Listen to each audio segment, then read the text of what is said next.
మంచిర్యాల జిల్లా జైపూర్ మండల పరిధిలో చెన్నూరు ఎమ్మెల్యే వివేక్ వెంకటస్వామి వివిధ చోట్ల పర్యటించారు. గురువారం రామారావుపేటలో సింగరేణి అధికారులు మూసివేసిన గోదావరి రోడ్డును పరిశీలించి అనంతరం స్థానిక జైపూర్ మండల కేంద్రంలో ఇటీవల ప్రారంభించిన వివి క్రికెట్ టోర్నమెంటులో విజేతలుగా గెలుపొందిన జట్లకి ట్రోఫీలు, నగదు, బహుమతులు అందజేశారు. రామారావుపేట డంప్ యార్డ్లో ఎమ్మెల్యే వివేక్ స్థానిక గ్రామస్తులతో కలిసి గోదావరి రోడ్డును పరిశీలించి అనంతరం గతంలో ఉన్న గోదావరి దారిని కొనసాగిస్తూ స్థానిక గ్రామస్తులకి దారి సమస్య ఏర్పడకుండా చూడాలని సింగరేణి అధికారులని ఆదేశించారు. అనంతరం మండల కేంద్రంలో వివి క్రికెట్ టోర్నమెంట్ లో విజేతలుగా నిలిచిన ఇందారం జట్టుకి ట్రోఫీతో పాటు 30,000 రూపాయల నగదు బహుమానం అందజేశారు. ఇదే క్రమంలో రన్నరప్ గా నిలిచిన కాన్కూరు జట్టుకు 15,000 నగదు బహుమానం అందించారు. ఈ సందర్భంగా ఎమ్మెల్యే వివేక్ మాట్లాడుతూ ఆట మధ్యలో కాంగ్రెస్ శ్రేణులు వారి స్థానిక గ్రామాల క్రీడాకారులు వికెట్లు తీసినప్పుడు, క్యాచ్లు పట్టినప్పుడు, 4లు 6లు కొట్టినప్పుడు కామెంటరీ మైక్ తో ప్రత్యేక బహుమతులు ప్రకటించి క్రీడాకారులని ప్రోత్సహించడంపై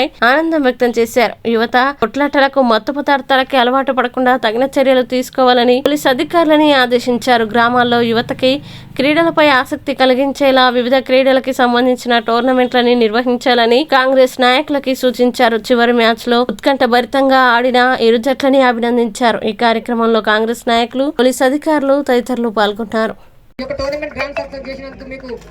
కృతజ్ఞతలు అన్న. ఎల్లవేళలో కూడా మేము ఇలాంటి టోర్నమెంట్ చేయడం మేము సిద్ధంగా ఉన్నాం. మీ యొక్క సహాయ సహకారాలు అందించినట్లయితే ఇంకా భారీ స్థాయిలో మేము ఈ యొక్క టోర్నమెంట్ యువతని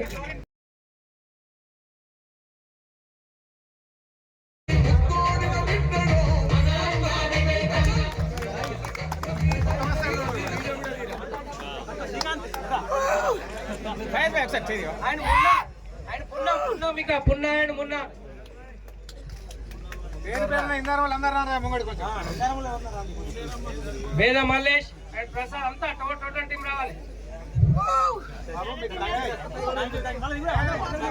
చాలా thank you.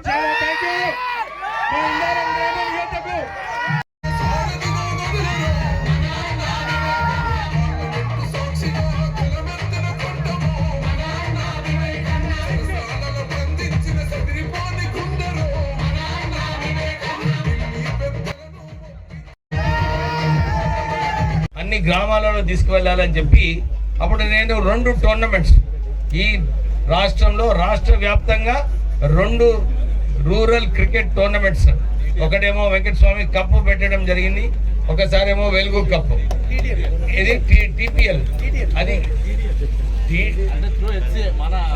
Telangana premier league, అది కూడా వెంకటస్వామి కప్పే ఉండే టోర్నమెంట్ అది. సో అంటే గ్రామాలలో కూడా క్రికెట్ చాలా మంది, నేను మొన్న దుబాయ్ పోయినప్పుడు వస్తుంటే అక్కడ కూడా పిల్లలు ఒక గ్రౌండ్, అక్కడ షార్జా నుంచి దుబాయ్కి వచ్చేవారు గ్రౌండ్లో